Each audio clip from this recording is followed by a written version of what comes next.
Gentlemen, good to be with you. Gotta roll up my sleeves. I feel like I'm stuck in the 50s even though I wasn't from them. But I like my white tees and I like my sleeves rolled up. All right, we're Psalm 133. Then it goes to Psalm 134. And then I'm gonna have to go back to Psalm 128 because I skipped like 4 or 5 Psalms. And I thought I could, but my math was wrong. So that's why I'm not a mathematician or whatever, but it's okay. It's okay if it's a little bit out of order. But today is Psalm 133. I'm gonna read it and then we'll teach it. It's gonna be a short one. It's a short Psalm, short message for you. A little like late summer. Actually, we're almost back. So about a month out from being with each other again. So let me read it and we'll get going. Psalm 133 says, "How good and pleasant is it when God's people live together in unity.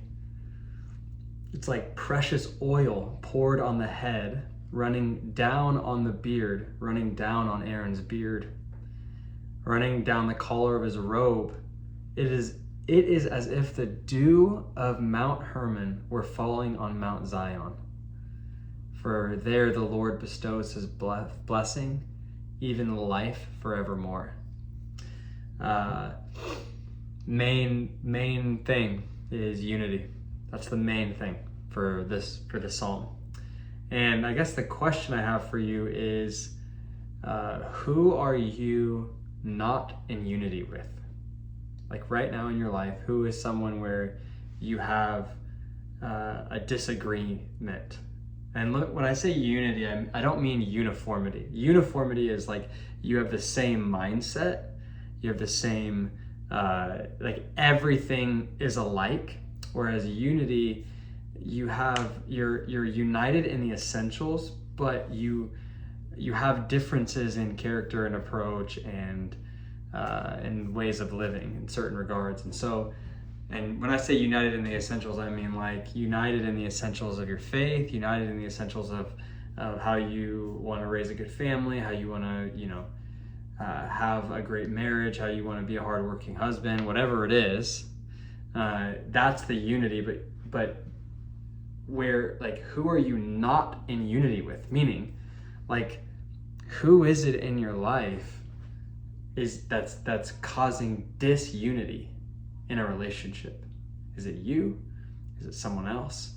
I was just thinking about how I have friends. With all the stuff going on with the political environment, I got friends who are on both ends of the spectrum, kind of like coming out of the woodwork. And I'm in this group chat with a few of my friends, and there's this conversation happening about some political stuff, and I get a separate text message asking if one of the people in the group is being serious about what they're saying. And they're saying some kind of more aggressive right-wing stuff, and this person is more left-wing. And it's kind of like it's okay. And by the way, this is okay, right? It's okay to not be aligned politically. That's fine.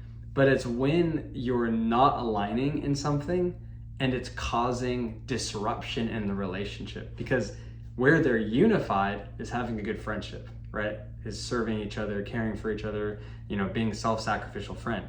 Where they're not in uniformity is their political belief, which is fine. But if their political beliefs are starting to affect their friendship to the point that it's causing, a breakdown in a relationship, I would say that that's where it's crossed the line.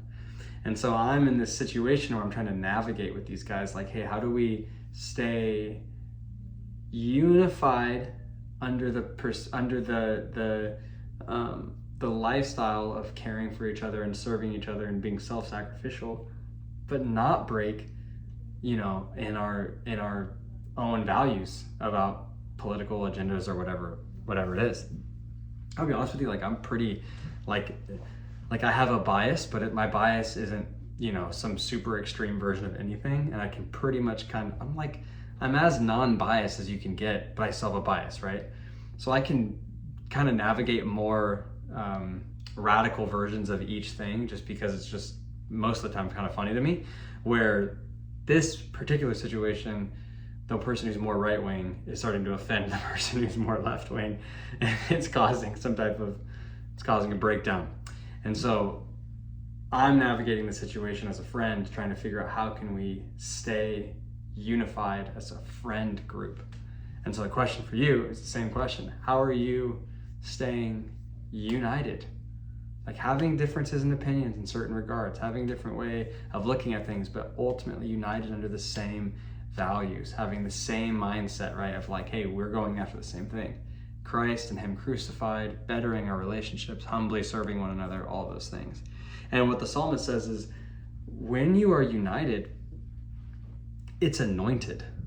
That's what he's saying when it's like oil running down the head, it's like oil running down the beard, down Aaron's beard. Aaron was this high priest, and so he's saying, and oil, this like pouring on of oil was like this, it was like this way of anointing someone and saying they're blessed.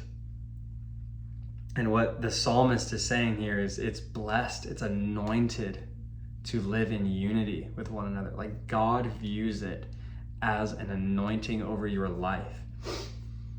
It's not to mean that you can't have any difference in opinions, like I said, even some type of quarrels, right? Like some type of disagreement, as long as the disagreements are healthy and they end in unity with each other, right?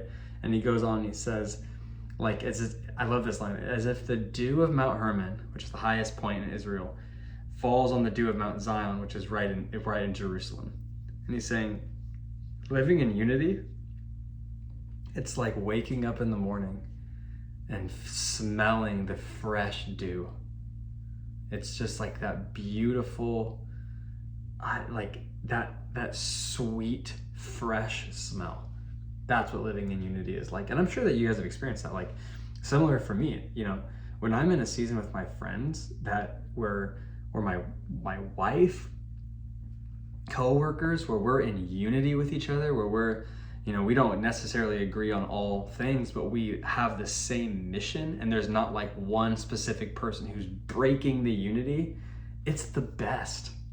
Like, it is the best. It's so blessed. It's so much more fun. I mean, literally what the psalm says, it's pleasant and it's good. And so the encouragement for you is this. If you are not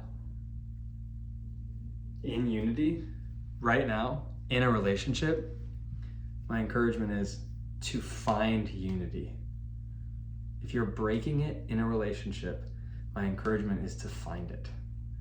And if you know someone who is breaking the unity in a relationship, my encouragement to you is to encourage them to stop breaking the unity, because it's good and pleasant when we live together in unity. All right, that's it. I love you guys. Easy one today. See you soon. Bye.